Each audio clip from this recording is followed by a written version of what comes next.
Labą dieną. Šiandieną mes esame Rimanto ir Felikso Steponavičių ūkyje. Vyksta intensyvus žieminio rapso kūlimas. Šiandien yra kūliamas Excited veislės rapsas. Prieš tai vyko kūlimai Arnold rapse. Viso ūkyje šiemet auginama 670 hektarų ir liko jau apjūtė paskutiniam 100 hektarų. Kaip kalbėjom su ūkio savininku Rimantu, derlius tenkina, byra tvirtos 4 tonos, gal ir truputį daugiau. Abi veislės yra per pusę rapso pasėta, tiek viena, tiek kita davė labai panašų derlių.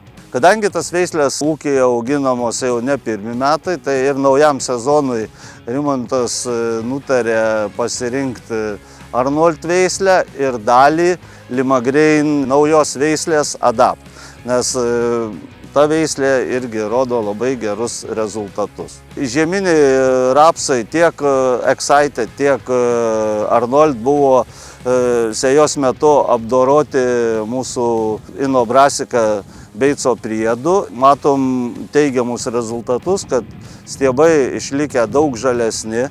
Naujam sezonui renkamės naują Adapt veislę, kuri turi papildomą atsparumą verticiliozei. Ir tas šiemet labai gerai matėsi tuose ūkiuose, kurie turėjo didesnį plotą. Konkrečiai aš kartu dirbu su Alfa Agro ūkiu.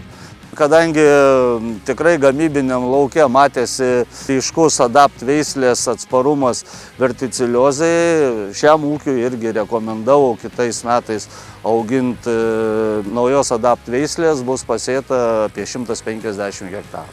Kaip ir pernai ir užpernai bus taip pat naudojamas Inobrasika priedas sėklai atpelti.